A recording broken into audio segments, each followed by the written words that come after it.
Bismillahirrahmanirrahim. Assalamualaikum warahmatullahi wabarakatuh. Waalaikumsalam warahmatullahi wabarakatuh. Teman-teman, kita lanjut lagi pembahasan kemarin di mana Mas Ken membahas tentang gimana orang itu menjadi stres di dalam NII atau di Al Zaitun. Akhirnya mereka ada yang gila, ya, ada yang depresi, ada juga yang hilang katanya, hilang nggak tahu kemana. Dan sekarang saya ingin bertanya ke Mas Ken. Orang itu terdoktrin karena apa? Benar-benar bisa berbaiat ke Panji Gumilang, ke Al Zaitun, sampai mereka rela melakukan apa saja, infak ratusan juta, bahkan sampai miliaran, ya kan? Ya. Baru setelah itu, bagaimana Mas Ken bisa sadar sebagai orang yang telah merekrut banyak orang? Yang jelas pertama adalah berguru dengan orang yang salah. Siap. Makanya masyarakat hati-hati berguru dengan guru yang jelas, jangan sampai yang tadi sampai takfiri segala macam. Yang keduanya karena memahami tafsir-tafsir, karena kalau bicara jujur sekarang ini kan penganut kita itu kan penganut tafsir-tafsir. Kalau tafsir yang kita ikuti ternyata mazhabnya benar ya benar, kalau yang ternyata penafsirannya salah ya salah. Kita salah benar. Nah, saya dulu memahami Pancasila, menafsirkan Pancasila itu ya dengan versi kita saja bahwa ternyata Kenapa arahnya ke Pancasila? Ya karena itu ideologi negara. Nanti kan ada pertanyaan, bagus mana? Ya kan? Oh. Quran dengan Pancasila, bagus mana presiden kita dengan Rasulullah? Ada perbandingan seperti itu. Lalu dijelaskan lagi, Pancasila ini tauhid, nanti dijelaskan dengan ayat. Jadi ada kenapa namanya, Mas Ken bisa begitu masuk ke NII terus bisa sadar? Itu prosesnya bagaimana? Ya awalnya kan semua sugestinya menggunakan ayat-ayat. Iya. Kalau kita melawan ayat nggak mungkin juga kan? Jadi salah menafsirkan Pancasila. Jadi ada namanya ayat tauhid. Ayat tauhid. Mereka nanya, kenapa surat pertama itu Al-Fatihah? Al-Fatihah setelahnya bukan Iqra, padahal Iqra yang turun pertama kali. Karena bicara tentang tauhid itu adalah kuncinya dari surat Al-Baqarah.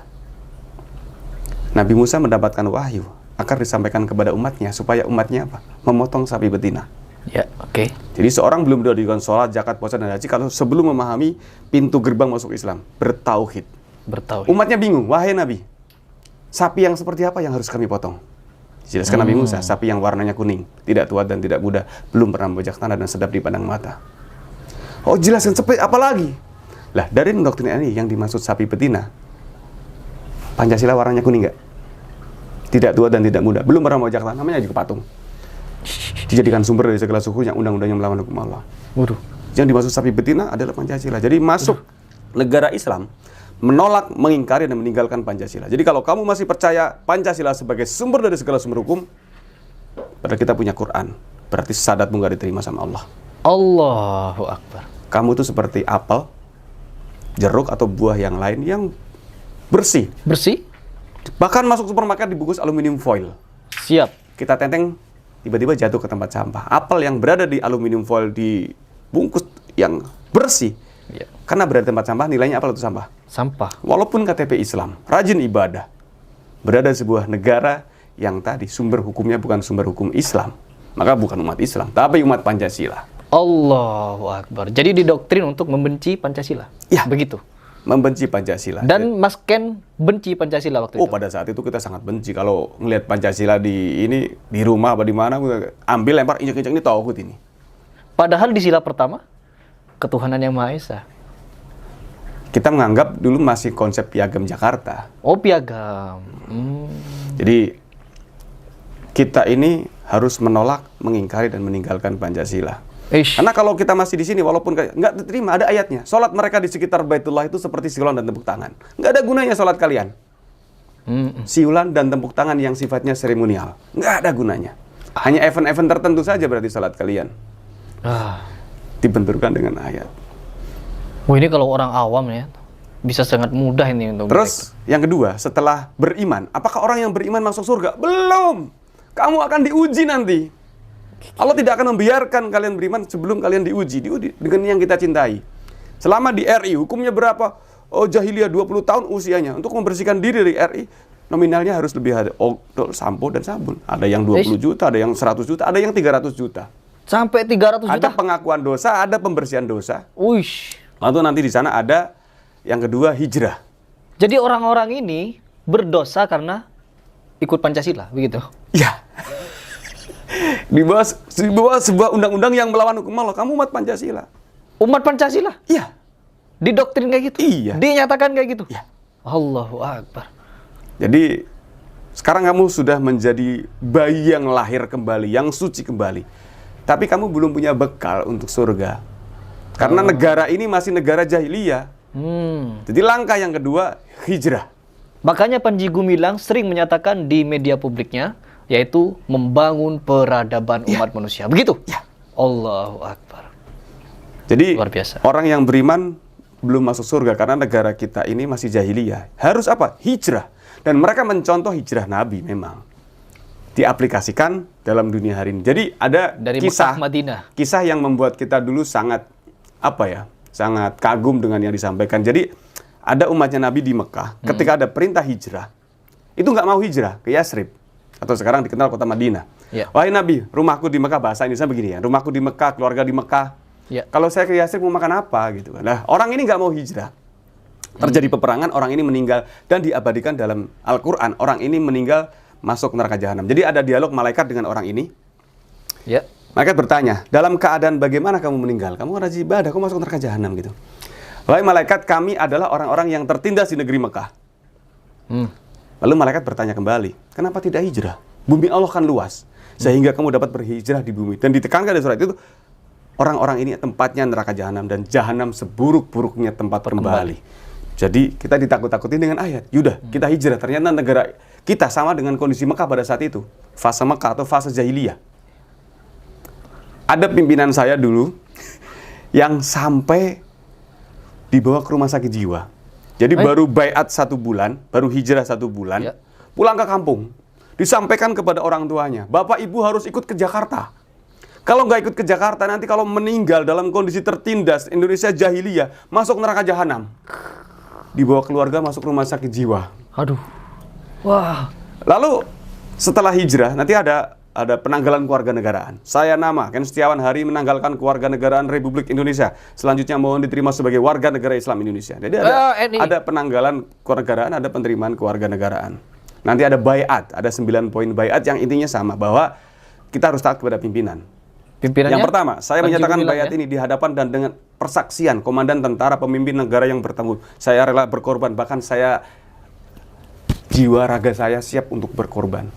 Sampai kayak gitu. Iya. Jadi pimpinan itu khalifah fil ard, wakil Allah di muka bumi. Jadi perintah pimpinan, perintah ulil amri. Perintah ulil amri, perintah Rasul. Perintah Rasul, perintah Allah. Jadi perintah pimpinan juga perintah Allah. Wajib ditaati. Tidak boleh menolak atau melawan. Sami'na wa ta'na. Saya pengen tepuk tangan. Teman-teman, ini strategi yang sangat cerdas ya. Ketika saya menyimak apa yang disampaikan Mas Ken, ternyata orang-orang di dalam NII ini bukan orang sembarangan, tapi mereka orang yang cerdas, intelijen, dan memiliki pemikiran yang berkembang di zaman ke zaman, begitu ya. Ada lagi yang menarik, karena baru 2 tadi, iman, hijrah, yang ketiga jihad. Ya. Jihadnya itu, jihadnya bagaimana tuh? Perang. teorinya perang. Tapi perang. menganggap bahwa ini kondisi jahiliyah, perang itu ada tadi. Dengan fa'i, dengan ghanimah, mengambil harta orang di luar, nggak apa-apa tadi. Dan pola-pola yang model lama itu juga sekarang di-upgrade. Akhirnya mereka bikin yayasan yatim piatu, yayasan yatim piatu. Ya. Gerakan kemanusiaan. Mereka tahu orang Indonesia dermawan. Orang Indonesia baik-baik. Iya, bahkan bikin tukang yayasan, parkir dikasih 2.000. Kalau pernah dengar, lihat di ATM, di Vodcode, pom bensin, halte busway, ada perempuan cantik bawa proposal, surat tugas, kami dari Yayasan Yatim Piatu A, ini tanda tangannya mau nyumbang berapa, kalau perlu menjadi donor per bulan. Itu hasilnya luar biasa, satu bulan itu miliaran. Serius? Ya, mereka nurunkan bukan ratusan lagi, ribuan personil, dan masing-masing jaringan. Di Jakarta, di Jawa Tengah, di Jawa Timur, mereka tersebar ke. Kadang pakai amplop gitu ya, kan? pakai amplop. Bahkan mereka taruh di rumah makan, di minimarket. Minimarket. Indomaret kayak gitu ya. Dan ini juga di copy paste oleh kelompok JI, Jamaah Islamiyah. Nah, ini gimana lagi? Kemarin yang di Lampung itu ada 6.200 kotak amal disita sama Densus 88. Karena untuk membiayai terorisme. Jadi mereka kalau dengan kekerasan takut berurusan dengan aparat. Lewat yayasan ini. Bahkan ada pernah kawan kita itu satu yayasan 1 bulan hasilnya 6 miliar. Yang dialokasikan untuk yayasannya hanya sekitar hanya puluhan juta saja. Selebihnya untuk operasional ke Al Zaitun, untuk operasional beli mobil, ada yang beli apartemen, bikin minimarket. Jadi harus benar-benar diusut ya. Teman-teman, saya potong dulu. Jadi benar-benar harus diusut bagaimana kalau kita melihat suatu yayasan, karena seperti yang dibilang tadi, boleh jadi yayasan itu adalah bentuk atau garapan dari mereka, dari NI. Bentuk gerakan kemanusiaan, tetapi visi misinya adalah untuk mengumpulkan dana, membangun peradaban negara Islam Indonesia, begitu. Mending kalau ada yatim piatunya. Kalau nggak ada? Anak-anak tetangga lingkungan disuruh pakai peci, baju koko, dipoto jebret. Dan mereka keluar cari dana. Iya. Bahkan bukan hanya itu. Teman-teman sampai pakai kolekan itu. Ini ada teman saya lagi operasi keliling ke Monas, ke Ragunan, ke tempat-tempat wisata. Mau nyumbang berapa? Jual barang, kadang-kadang merchandise, ada yang jual itu. Ini teman saya lagi ini fotonya. Kadang-kadang ya pakai didramatisin fotonya menyumbang, ada yang 100, 200. Cuman kan dari pagi sampai malam. Iya. 100.000 kalau kali 200 kan banyak. Satu orang itu. Satu orang yang dikeluarkan ribuan. Di ATM itu dari pagi sampai malam. Orang kita ngambil 10 juta, nyisin 50.000 nggak sayang. 50.000 kalau kali 500 orang berapa? Udah. Dan itu hasilnya besar. Apalagi ke perusahaan-perusahaan, ke lingkungan pemerintah. Ada yang sampai satu orang itu nyumbang, ada yang 20 juta, ada yang 50 juta. Karena merasa oh iya nih.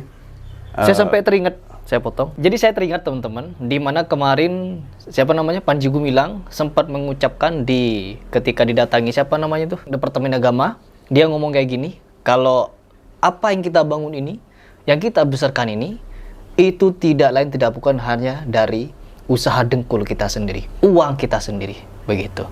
Ini saya jadi tambah geram ini ya, ketika mendengar pernyataan ini, itu bukan dari dengkulnya Panji Gumilang itu. Jemaahnya yang disiksa, ya, dicambuk itu buat jalan keluar, buat cari dana. Diperas sampai habis kalau lu. Diperas. Bahkan mereka ini bukan cuma mencari dana mereka dikasih. Udah nggak tahu saya mau ngomong apa. Lanjut Mas Ken. Dan selain itu, selain melalui lembaga yayasan kemanusiaan, modus-modusnya, jaringannya dari mana aja? Ya, mereka juga investasi. Ya, investasi, beli tanah, properti, gitu. Beli tanah. Jadi hati-hati masyarakat kalau tiba-tiba juga dapat WhatsApp isinya dari Yayasan Yatim Piatu ABCD, udah abaikan saja. Kalau mau membantu mendingan berikan kepada orang sekitar kita yang membutuhkan. Jangan sampai bantuan kita prasangka positif ternyata malah digunakan oleh NI. Jadi teman-teman, sekarang itu mereka juga bukan bergerak dari bidang yayasan tadi atau yatim piatu tadi, tetapi bisa melalui WhatsApp. Itu dapat WhatsApp dari mana itu? Mereka masuk ke grup-grup WhatsApp. Anggotanya sekarang 500 orang. Ya. Satu-satu nanti mereka chat.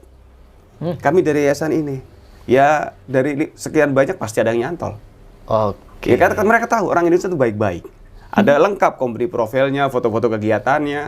Padahal kegiatan tadi hanya foto-foto anak-anak tetangga dikumpulin pakai peci, pakai koko, dipoto jepret. Ini yang akhirnya mencoreng nama organisasi yang betul-betul menyampaikan bantuan kepada masyarakat yang berhak. Sadis. Mereka bahkan beli, ada dari hasil itu, satu yayasan saja itu cabangnya juga ada di mana-mana. Seluruh Indonesia. Satu yayasan cabangnya ada yang sampai 100 cabang di Indonesia. Allahu Akbar. Jadi mereka ini dan hasilnya bikin, ada yang beli tanah sampai ratusan hektar, beli apartemen, beli rumah sampai ada yang satu rumah itu puluhan miliar. Dijadikan base camp untuk kumpul mereka. Allah, ini tidak bisa didiamkan teman-teman. Ini tidak bisa didiamkan. Ini kemungkaran yang sangat fatal. Ini kemungkaran yang level gila-gilaan ya. Gila. Ini tragedi kemanusiaan atas nama agama. Allahu Akbar. Ya? Ayat dijual dengan sangat murah. Iya. Dan mereka untungnya gede.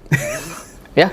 Ayat dijual dengan murah dan mereka dapat untung besar. Dan ini bukan gerakan keagamaan.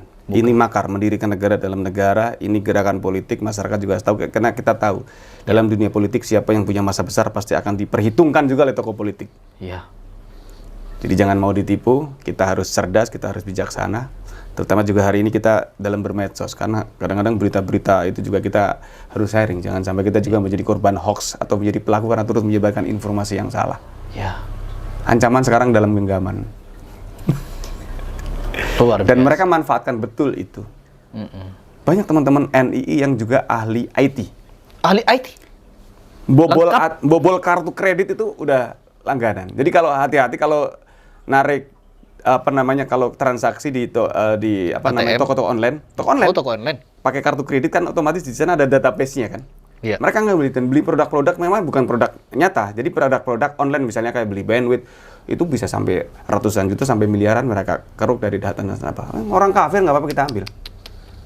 Kan ngerubah tampilan website itu banyak, maka ahli-ahli IT. Maka kadang-kadang saya juga geram, medsos saya tahu-tahu hilang, tahu semua medsos saya hilang. Tapi sudah berapa medsos hilang? Udah banyak yang sampai follow. Kadang-kadang agak trauma, cuman kalau kita nggak buat lagi ya bagaimana kita akan menyampaikan kepada teman-teman, karena hari ini kan rata-rata masyarakat menggunakan medsos ya. Kita otomatis kita harus masuk juga ke sana. Iya. Karena rata-rata setiap kepala, setiap orang itu minimal punya 1 handphone, maksimal gak terhitung. Ya, kadang di tas orang tuh ada 3 HP, 4 HP. Semua orang pegang HP.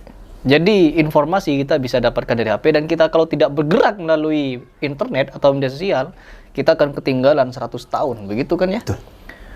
Jadi, Mas Ken di sini meskipun dia sudah berkali-kali ditumbangkan akun media sosialnya, tapi beliau masih bergerak dan maju lagi.